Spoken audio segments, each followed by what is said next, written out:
The Tiger Tank Paradox. Why Superior Engineering Lost the War, Part 2. The myth of invincibility, the legend takes shape. The Tiger. A heavy tank became a legend long before the last shell was fired in May 1945. With its 80mm gun, the most powerful tank cannon in the early war years, and its sloped armor that could deflect incoming fire, it represented the pinnacle of German engineering at the height of the Third Reich's military ambitions. Soldiers on both sides spoke of it with reverence and fear, and this reputation would only grow as the war progressed and more stories filtered back through the military ranks. The very name carried weight. Tiger, a single word that evoked power, speed, and predatory capability. The Germans, masters of military psychology and propaganda, understood the value of a weapon that could terrify as much through reputation as through actual destructive capacity. And yet, unlike many propaganda narratives, the Tiger's formidable qualities were not mere fabrication. The machine was genuinely formidable, genuinely dangerous, and genuinely superior to most tanks it would face. From 1942 onwards, whenever a Tiger appeared on the battlefield, Allied soldiers knew they faced something extraordinary. A single Tiger could engage multiple enemy tanks from distances where they couldn't even effectively respond. The 80mm gun could penetrate the armor of a Sherman tank from over a mile away, while the Sherman's 75mm gun struggled to penetrate Tiger armor at any reasonable combat distance. This asymmetry created a terrifying dynamic. Allied tank crews found themselves outranged and outgunned by an enemy they could barely harm. The psychological impact was immense. Stories spread through the ranks, some true, others exaggerated, as stories do in wartime, of Tigers destroying dozens of tanks in a single engagement. There were accounts of single Tiger crews holding off entire squadrons of enemy armor. Some of these accounts contained kernels of truth. Others became folklore. A Tiger that killed 3 or 4 enemy tanks in a day might be remembered as having destroyed 10. A Tiger that held a defensive position for hours while enemy tanks circled it, warily became a symbol of invincibility. The line between tactical success and tactical legend blurred. Soviet soldiers, who faced Tigers regularly on the Eastern Front, spoke of them with genuine respect mixed with dread. American tankers in Western Europe, upon first encountering Tigers in significant numbers during the Normandy campaign and beyond, found their confidence shaken. Even the British, with their own sophisticated tank force, recognized the Tiger as a formidable opponent that their medium tanks struggled to match in direct combat. Engineering superiority made manifest. The Germans invested heavily in this machine, and that investment was reflected in every aspect of the Tiger's design. The tank's development began in the late 1930s, driven by a German military establishment that believed the future of land warfare lay in powerful, heavily armored vehicles. While other nations debated optimal tank designs, the Germans pursued a singular vision: build the heaviest, most powerfully armed tank possible. The result was a machine of extraordinary technical achievement. The Tiger I weighed 57 tons when fully loaded, an enormous mass for the time, requiring extraordinary engineering to achieve adequate mobility. The transmission and drive system had to be powerful enough to move that weight across difficult terrain. The suspension system had to absorb the shock of movement while maintaining stability for accurate gunnery.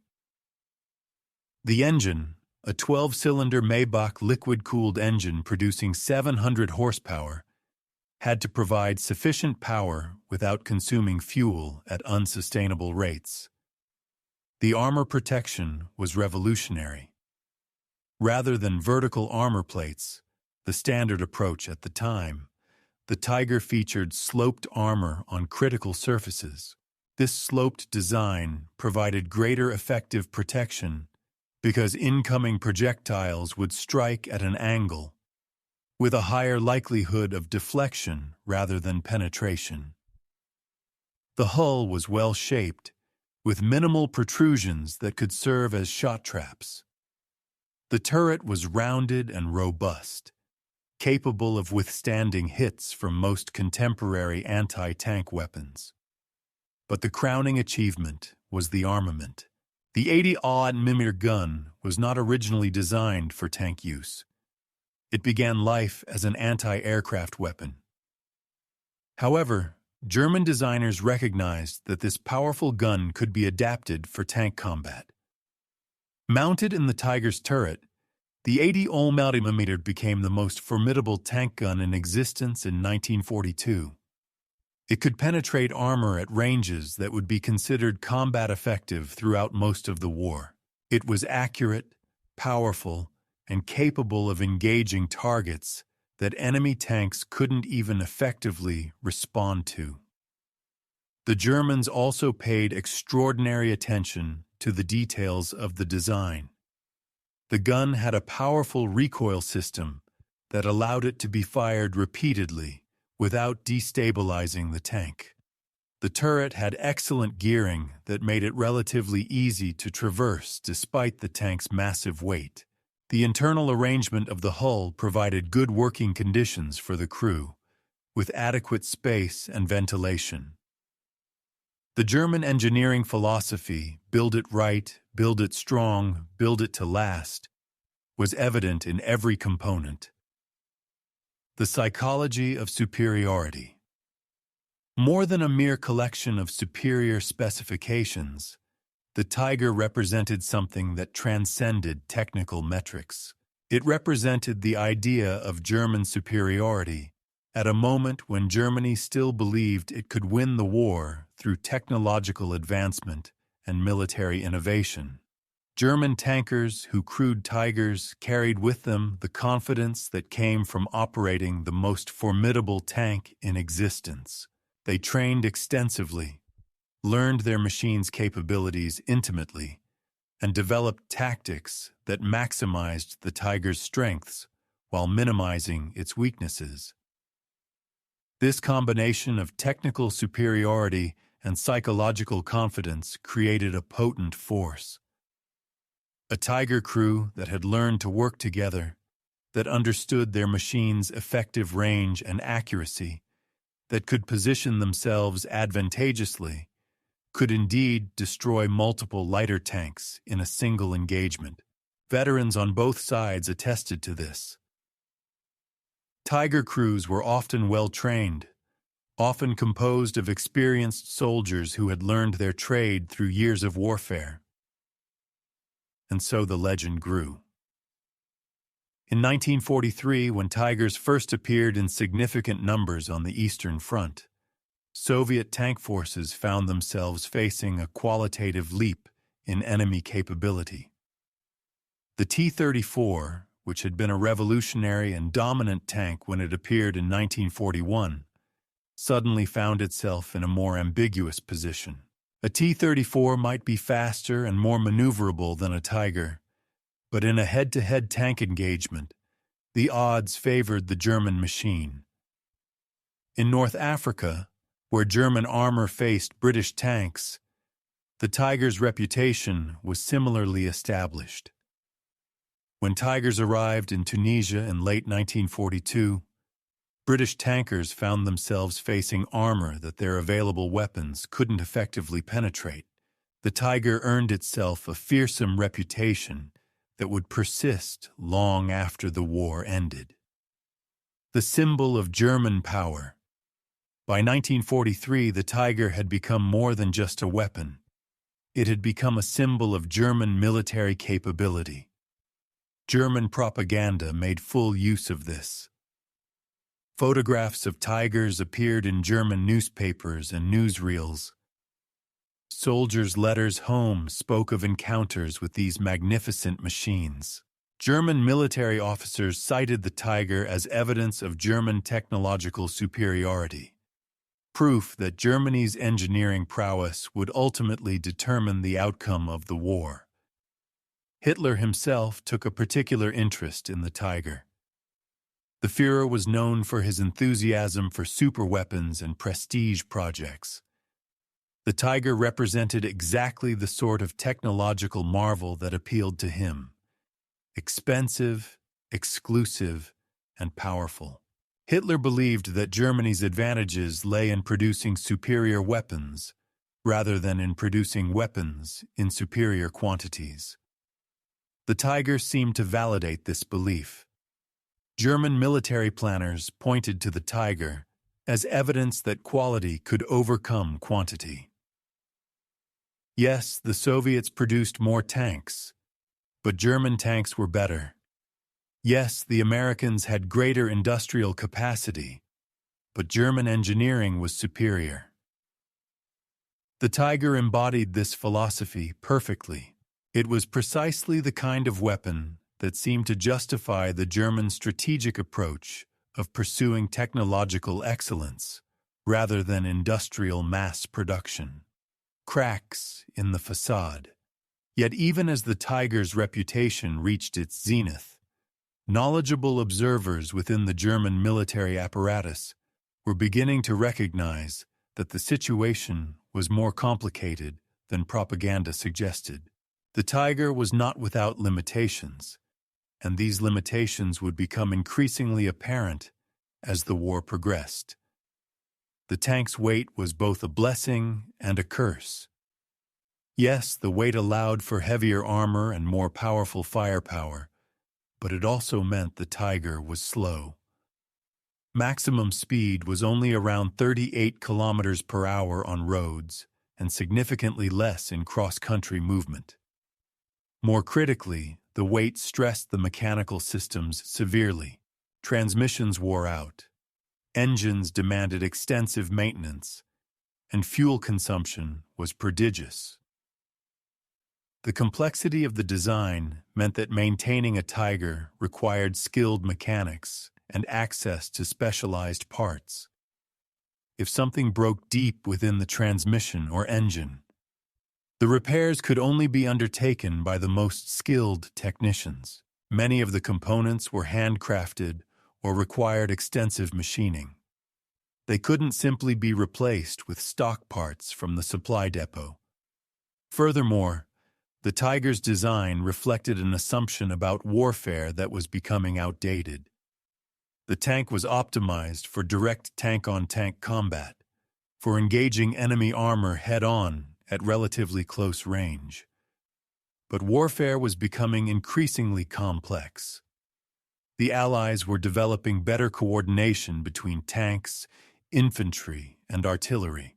Tank tactics were evolving to emphasize maneuver and cooperation rather than individual vehicle performance. The myth at its peak. Yet in 1943 and early 1944, these limitations were not yet apparent to most observers. The Tiger stood at the apex of its reputation. It had proven itself in combat on multiple fronts. It had demonstrated genuine superiority over most tanks it faced. German tankers loved their Tigers, and enemy tankers feared them. Military analysts around the world took note of the German achievement. To observers in 1943, it seemed entirely plausible that the Tiger represented the future of tank warfare. Here was a machine that showed what could be achieved through German engineering and German industrial capability. The idea that this magnificent weapon would ultimately prove irrelevant to the outcome of the war would have seemed absurd to most observers at the time.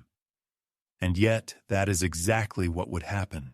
The Tiger's very excellence, the very qualities that made it formidable in individual engagements, would become impediments to German success in the broader war. The myth of invincibility, which had seemed so real in 1943, would be revealed as precisely that. A myth, powerful and consequential, but ultimately a myth nonetheless. The tiger I would continue to fight until the very end of the war in Europe. Some of the last combat operations of World War II involved tigers being rushed to the front lines in desperate attempts to stem the Allied tide. But by then, the die had already been cast. The strategic realities that had been set in motion years earlier, driven by industrial capacity and resource availability and fundamental strategic choices, had already determined the outcome.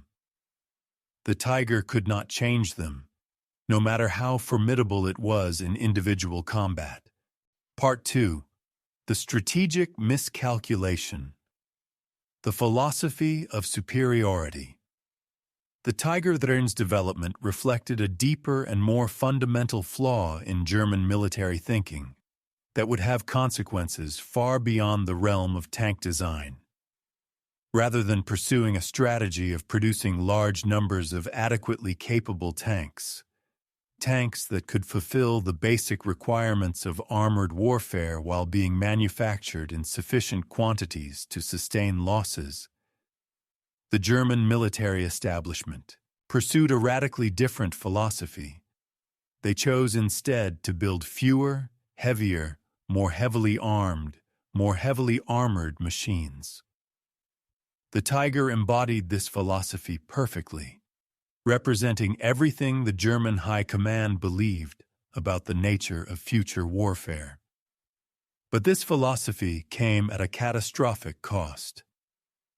The roots of this strategic choice lay partially in German experience from World War I. The German military had always emphasized superior tactical training and superior individual soldier capability as a way to overcome numerical disadvantages. If one German soldier could be made twice as effective as an enemy soldier through training and equipment, then the need for numerical superiority diminished. This philosophy had served Germany reasonably well in the early campaigns of World War II, when rapid maneuver warfare against unprepared opponents had allowed German forces to achieve victory through superior coordination and tactical innovation rather than through numerical superiority. However, this doctrine had a fundamental assumption embedded within it: that wars would be decided through rapid, decisive campaigns that were won or lost within months. The doctrine assumed that Germany would either achieve rapid victory or face catastrophic defeat. It did not contemplate a prolonged war of attrition against multiple industrially advanced opponents. Yet by 1942, it was becoming clear that Germany faced precisely this scenario: a long war against enemies with access to virtually unlimited industrial resources. German military planners seemed reluctant to fully accept this reality. Instead of fundamentally altering their approach, they doubled down on their existing strategy. They would build better weapons. They would pursue technological superiority. They would rely on German ingenuity and engineering excellence to overcome the raw numerical disadvantages they faced. The Tiger was conceived in this context as a weapon that would provide Germany with a qualitative advantage so significant that it could offset Soviet and Allied numerical advantages. The numbers tell the story. The production numbers that emerged from this strategic choice told a damning and increasingly desperate story. Between 1942, when Tiger the production began in earnest, and May 1945, when Germany surrendered unconditionally, German industry produced approximately 1,207 Tiger tanks. This was a substantial number in absolute terms, and each one represented an impressive feat of engineering and an enormous investment of resources. But in the context of modern industrial warfare, these numbers were catastrophically inadequate. In the same period, the Soviet Union produced over 18,600 T-34 and T-34-85 tanks. The Soviets had initially been shocked by the Tiger's appearance and capability, but they responded by improving their own designs and ramping up production. The T-34-85, which appeared in 1944, was a formidable machine in its own right. Not as heavily armored or as powerfully armed as the Tiger, but well-balanced, reliable, and crucially capable of being produced in vast numbers. Every month, the Soviets could produce more T-34s than Germany produced Tigers in entire years.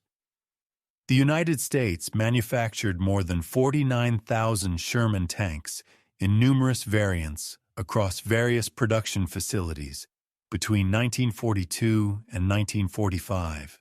American production capacity was extraordinary. Factories that had been producing civilian vehicles were converted to tank production. Multiple factories in different regions all produced Shermans to the same basic design, allowing for standardization, efficiency, and redundancy. American workers, motivated by patriotism and paid well for their labor, worked long hours to produce tanks in a continuous stream. While individual Shermans were not superior to Tigers in direct combat, the sheer number of them was staggering. Even the British, constrained by their more limited industrial capacity and stretched by the demands of their own military forces, produced thousands of medium tanks of various designs. The Cromwell, the Challenger, the Firefly. These were respectable machines that could be produced in quantities that Germany could barely contemplate. By 1944, the British were also beginning to produce the Churchill tank in significant numbers. The mathematics of industrial warfare were merciless and unforgiving. Even if a single Tiger could defeat 3 enemy tanks in direct combat, and they often could, it took enormous resources to build that one Tiger. Those same resources, deployed differently, could have produced 3 or 4 tanks of lesser capability, but adequate performance. A single Tiger, when it was destroyed, required an enormous expenditure of resources to replace. An American Sherman, by contrast, could be replaced almost immediately. American factories could produce replacements faster than the American Army could field them into combat. The resource curse. The Tiger's complexity worked against Germany's war effort in ways that extended far beyond simple production numbers. The machine required scarce resources and materials that became increasingly difficult to obtain as the war progressed, and Germany's enemies systematically strangled its supply lines. Germany depended on imported materials: copper from occupied territories, tin from Southeast Asia, which became inaccessible after Japan entered the war, tungsten from Spain and Portugal, various alloys essential for high-performance engines and transmissions. As the war turned against Germany and Allied bombing campaigns intensified, these supply lines became increasingly precarious. Spain and Portugal, while nominally neutral, became less willing to trade with a Germany that was clearly facing military defeat. Conquered territories that had supplied raw materials fell back into Allied hands. Every month that passed saw Germany's access to critical materials shrink. The Tiger's 12-cylinder Maybach engine, a marvel of engineering, demanded high-quality materials, precision manufacturing, and exceptional fuel, luxuries that Germany could increasingly afford only with great difficulty. By 1944, fuel became a critical constraint on German military operations. The Tiger's fuel consumption was prodigious. The 700-horsepower engine and the tank's 57-ton weight meant that it consumed fuel at a rate that German reserves could barely sustain. During the Battle of the Bulge in December 1944, German mechanized forces were crippled not primarily by lack of tanks or ammunition, but by lack of fuel. Tigers that were mechanically sound and fully crewed sat immobilized because there was no fuel to move them. The very power that made the Tiger formidable in combat became a liability when fuel supplies dwindled. The hidden costs of complexity maintenance and repair became another burden that German logistical services struggled to bear. The Tiger was a complicated machine, and keeping it operational required skilled mechanics with extensive training. Tigers needed maintenance more frequently than simpler tanks. The transmission, in particular, was prone to wear and occasional failure. When a Tiger transmission failed, it could not simply be replaced. Major components of the hull had to be removed, and the repair could take weeks if the necessary parts and expertise were available. In contrast, American tanks were designed with ease of maintenance as a primary consideration. Sherman tanks could be repaired relatively quickly with standardized parts that were available throughout the supply system. A damaged Sherman could often be back in action within days. More fundamentally, American soldiers were trained to perform maintenance and repairs at relatively basic levels of expertise. The knowledge and skills required to maintain a Sherman were more widely distributed throughout the American Army. The Tiger also required intensively trained crews. Operating a Tiger effectively demanded comprehensive knowledge of the machine's systems, understanding of the gun's ballistics and aiming mechanisms, and coordinated teamwork that only came through extensive training and repeated practice. German tank crews received this training, and the best German tank units included some of the most skilled and experienced crews in the world. But by the later years of the war, Germany couldn't sustain the pipeline of well-trained crews that the Tiger demanded. Experienced tank crews were killed or captured in combat. Training facilities in Germany were damaged by bombing or evacuated ahead of advancing Allied armies. Replacement crews received increasingly abbreviated training as the war situation grew desperate. Increasingly, Tigers were commanded by inexperienced officers and crewed by hastily trained conscripts who lacked the knowledge and experience needed to maximize the tank's capabilities. The Allied industrial philosophy. Meanwhile, the Allies pursued an industrial strategy that stood in sharp contrast to the German approach. The Allied strategy was built on principles of quantity, standardization, and interchangeability. The Sherman was not superior to the Tiger in any single performance metric. Its armor was thinner, its gun less powerful, its engine less impressive. But it was reliable, easy to produce, simple to maintain, and easy to replace. American industrial philosophy emphasized mass production techniques that had been developed for civilian manufacturing. Assembly lines were optimized for speed and consistency rather than for individual perfection. Tanks came off production lines in an endless stream. Parts were standardized across many production facilities, meaning that supply depots could maintain adequate stocks. When a tank was damaged, replacement parts were readily available, and repairs could be completed quickly by mechanics with less advanced training. More significantly for the morale and sustainability of the war effort, American tank crews could be rotated home after completing a specified number of combat missions. This practice meant that experienced crews could be preserved, trained as instructors for new crews, and used to maintain unit cohesion and effectiveness. British and Soviet crews, by contrast, often remained with their units for the duration of the war or until they were killed or severely wounded. American tankers knew that if they survived long enough, they would go home. This provided a powerful incentive for survival and for maintaining discipline and tactical awareness. The manpower equation. The broader manpower situation also favored the Allies.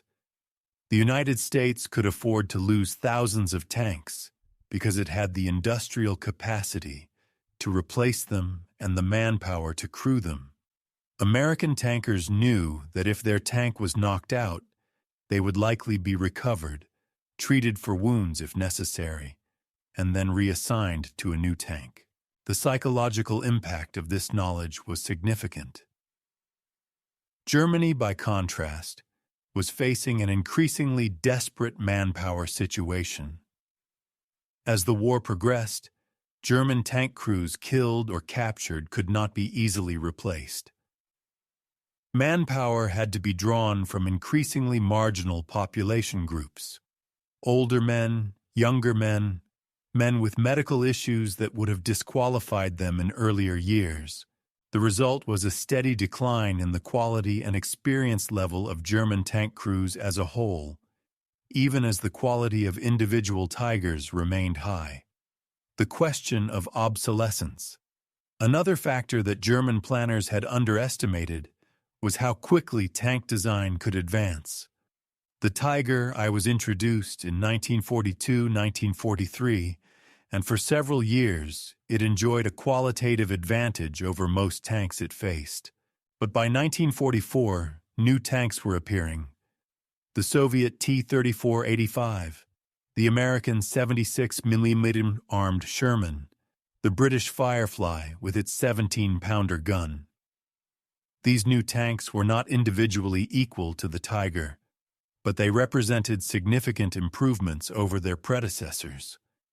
Moreover, the Allies were developing new tanks that would make the Tiger obsolete. The Americans were working on the Pershing tank, which would have armor and armament comparable to the Tiger, and would appear in limited numbers before the war ended. The Soviets were developing the Iosif Stalin series of heavy tanks, the IS-2 of which appeared in 1944 and could match or exceed the Tiger's capabilities. The fundamental problem was that Germany had invested so heavily in perfecting the Tiger that it had less resources available to develop a successor. When new tanks from the Allies appeared that could match or exceed Tiger performance, Germany lacked the resources to respond quickly. The IS-2, which represented a significant advance in Soviet tank design, forced the Germans to hastily develop the Tiger II, a larger and heavier tank that would be even more resource-intensive and even more limited in production. The arithmetic of defeat. By 1943-1944, the writing was on the wall for anyone who could read the numbers. Germany had opted for a strategic philosophy suitable for quick wars of breakthrough and immediate superiority. They had designed weapon systems appropriate for a military doctrine that emphasized rapid victory through superior tactics and training. But Germany was now fighting a war of attrition against industrial giants with population bases larger than Germany's, with access to the raw materials of entire continents, and with industrial capacity that dwarfed Germany's own. No amount of technical sophistication could overcome the raw mathematics of production capacity in a prolonged war of attrition. Germany was winning individual battles, but losing the war. Each Tiger destroyed represented an enormous resource investment that couldn't be replaced. Each month, Germany fell further behind in the overall balance of military production. The quality of German equipment remained high, but the quantity available was catastrophically inadequate. Part 3. The Paradox of Perfection. The Fading Dream of Victory. As the war entered its final phases in 1944 and 1945, the full scope of Germany's strategic miscalculation became evident in ways that could no longer be denied or rationalized away by even the most optimistic German military planners. Tigers continued to achieve impressive success in individual engagements, demonstrating the technical superiority that had always been their hallmark. Veterans and surviving accounts from both sides, written in combat reports, in letters home, in post-war interviews and memoirs, documented Tigers destroying Soviet and American tanks at will in one-on-one encounters. The technical superiority was real, measurable, and undeniable. Yet this technical superiority had become strategically irrelevant. The world had moved on, or rather, the world had moved away from the kind of war in which the Tiger could be decisive. Germany had spent enormous resources building the most formidable tank in existence, but the world had developed ways to fight that didn't require individual tanks to face Tigers in direct combat. The very perfection of the Tiger's design, the very qualities that made it formidable when it appeared in 1942, had become liabilities in a war where the fundamental dynamics had shifted. By late 1944, Germany was fighting on two fronts against enemies that controlled the air, the sea, and vast territories and populations. The Tigers that rolled off production lines represented an extraordinary achievement of engineering, but they also represented a fundamental disconnection between the weapon that Germany had built and the war that Germany was actually fighting. Tactical adaptation and overwhelming numbers. On the Eastern Front, where the bulk of German armor was concentrated, Soviet tankers and commanders had learned to adapt to the Tiger threat through a combination of tactical innovation and overwhelming numerical advantage. Soviet doctrine had always emphasized the importance of mass and maneuver. As the war progressed and Soviet confidence grew, Soviet commanders developed explicit tactics for dealing with Tigers and other heavy German tanks. One approach was to accept losses in order to overwhelm a single Tiger with multiple tanks attacking from different directions. A Tiger's gun was formidable, but it could only fire in one direction at a time. If a Soviet commander could bring 4 T-34s against a Tiger, even if the Tiger destroyed 2 of them before being destroyed itself, the exchange ratio was favorable to the Soviets, and the Soviets could sustain this exchange rate indefinitely. The mathematics were simple. If the Soviets could trade 2 tanks for 1 Tiger, and they could produce 10 tanks for every Tiger Germany produced, then they would eventually win through attrition. Soviet commanders also developed tactics of avoiding the Tiger's strong points.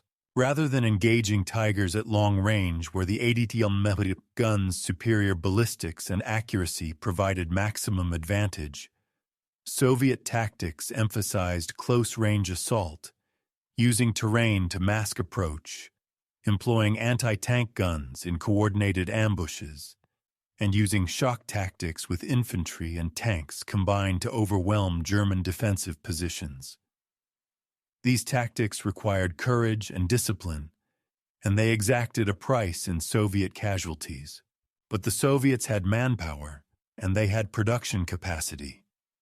They could afford the cost. The Soviets also improved their own designs. The T-34-85, which appeared in late 1943 and early 1944, represented a significant advance over the earlier T-34-76. The new tank featured a larger turret that could accommodate an 85mm gun, a gun that, while not matching the 88mm in raw power, could hold its own against a Tiger and could be fired more rapidly. More importantly, the T-34-85 was produced in vast numbers. By the time the T-34-85 appeared, the Soviets had already produced thousands of T-34-76 tanks. Now they added T-34-85 production to that stream. The combined numbers of Soviet tank production were simply staggering. Furthermore, the Soviets were developing their own heavy tank designs. The IS, Joseph Stalin series, beginning with the IS-1 and advancing to the IS-2, represented Soviet answer to the German heavy tank problem. The IS-2, which appeared in significant numbers in 1944, was a formidable machine that could match or exceed the Tiger in armor protection and firepower. By the final months of the war, Soviet heavy tanks were increasingly appearing on the battlefield, and German tankers who had previously enjoyed an advantage found themselves facing machines that could meet them on relatively equal terms. The result was that by 1944, the Tiger was no longer the undisputed king of the Eastern Front. It remained formidable, remained dangerous, and remained superior to the majority of Soviet tanks it faced. But it was no longer invincible. Soviet tankers learned that a Tiger could be killed by coordinated action, by superior numbers, by artillery support, and by superior tactical positioning. And as long as the Soviets could continue producing tanks at 3, 4, or 5 times the rate Germany could produce Tigers, the overall balance of power continued to shift inexorably against Germany. Western Front tactics and artillery dominance. In Western Europe, after the Normandy landings in June 1944, the Allies employed tactics that were in some ways different from Soviet approaches, but equally effective at neutralizing the Tiger threat. American and British tank commanders understood the Tiger's strengths and weaknesses, and they adapted accordingly. The Sherman's flexibility and maneuverability allowed Allied tankers to position multiple tanks to outmaneuver individual Tigers. In close terrain, particularly in the Norman Bocage, the dense hedgerow country of Normandy, the Tiger's superior firepower at long range meant little. Battles in Bocage happened at closer ranges, where numbers mattered more than individual tank quality. American tankers learned to concentrate fire on Tigers, accepting losses to destroy them, and knowing that they had replacements available while Germany did not. More significantly, the Tiger found itself hunted by unseen enemies. Allied artillery coordination had improved dramatically by 1944. American artillery observers, equipped with radios and sophisticated observation techniques, could direct artillery fire with precision. A Tiger that appeared on a ridgeline or in an open area was immediately targeted by artillery. The coordinated barrage of artillery fire from multiple guns could destroy a Tiger as easily as it could destroy a lighter tank. Artillery became Germany's real enemy in the later stages of the war. It was not individual tank-on-tank combat that determined the outcome of most engagements, but rather coordinated artillery, air support, infantry, and armor working together in a sophisticated combined arms approach. The Tiger, however brilliant its design, was only one component of a larger battlefield, and it was a component that was increasingly vulnerable to enemy artillery, enemy aircraft, and coordinated enemy infantry armor artillery teams.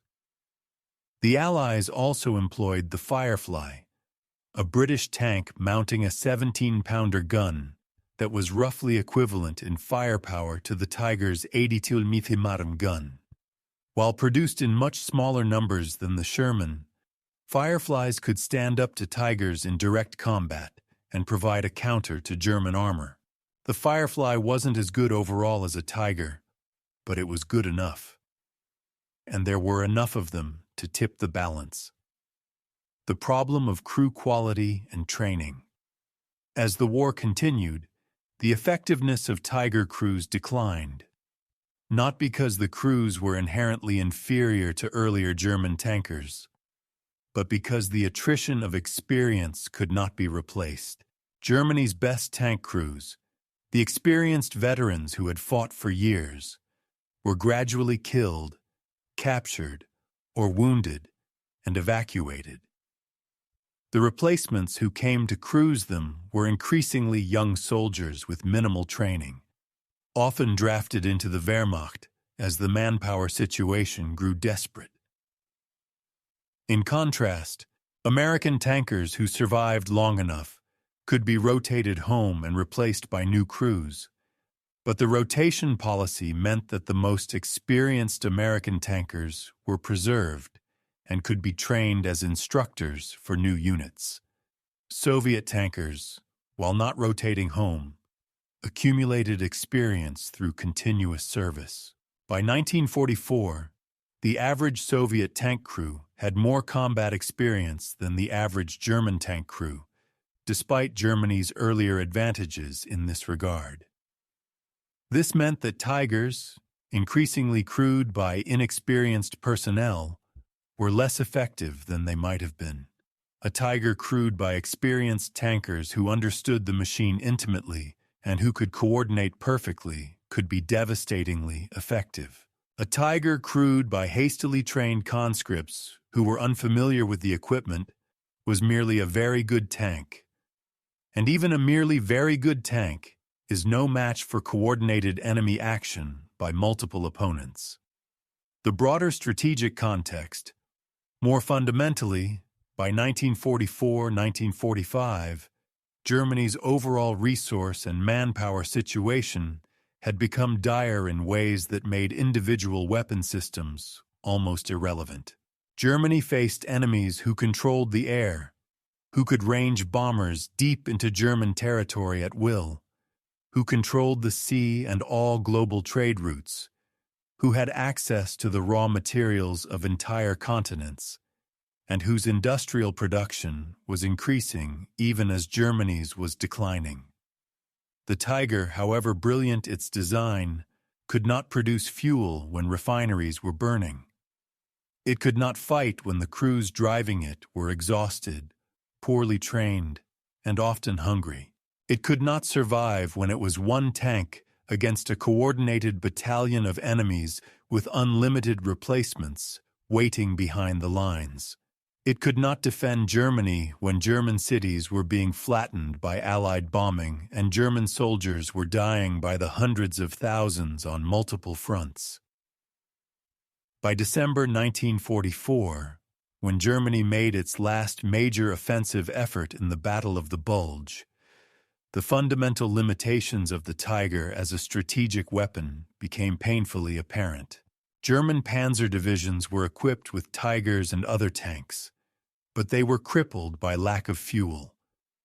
Many Tigers had to be abandoned because there was no fuel to move them, let alone fight with them. The offensive, which was supposed to be a dramatic reversal of German fortune, instead demonstrated the hollowness of Germany's strategic position. No amount of tank quality could overcome the fundamental resource and manpower constraints that Germany faced. The question of strategic understanding. The tragedy of the Tiger tank paradox lies partly in the question of whether German military leaders understood the nature of the strategic problem they faced. Some contemporary German officers certainly understood it. They could read production statistics. They could see the bombing damage. They could recognize that Germany was losing the war of production and the war of attrition. Yet the German military establishment continued to invest enormous resources in pursuit of technological superiority. In the Tiger II, which was even heavier and more resource-intensive than the Tiger I's. In the Panther, which had superior armor to the Tiger, but was also resource-intensive. In numerous other superweapons and prestige projects that seemed to offer a technological solution to a fundamentally strategic problem. This reflected a deeper refusal to accept that the war could not be won. If Germany could just develop the right weapon, perfect the right technology, achieve the right breakthrough, then victory might still be possible. The Tiger represented this hope that engineering excellence could overcome military defeat, that technological superiority could substitute for strategic failure. The final assessment, by May 1945, when Germany surrendered unconditionally, the Tiger I had been a magnificent machine. By any objective measure, it was an extraordinary achievement of engineering. Its design influenced tank development for decades after the war. Military historians and tank enthusiasts have studied it, praised it, and learned from it. It remains one of the most celebrated tanks in history. But magnificence had not been enough. The war had been won and lost not in the design studios of German engineering firms, but in the factories of America producing Shermans, in the Soviet Union producing T-34s, in the industrial and logistical systems that kept millions of soldiers supplied with food, ammunition, and equipment. The war had been decided by strategic choices made years earlier, by the fundamental resource imbalances between Germany and its enemies, by the fact that Germany was fighting a war of attrition against enemies with virtually unlimited resources. The Tiger tank paradox is the paradox of excellence pursued in isolation from strategy. It is the paradox of a perfect weapon in an imperfect situation. It is the paradox that individual superiority cannot substitute for collective capacity, that tactical excellence cannot overcome strategic defeat, and that the most sophisticated weapon means nothing if the enemy has learned to work around it. If the enemy has superior resources, and if the war's outcome is decided by factors that lie completely outside the realm of individual weapon system performance. The Tiger tank stands as a monument to German engineering achievement and as a testament to the limits of technological solutions to strategic problems. It was a magnificent tank that fought a war it could not win.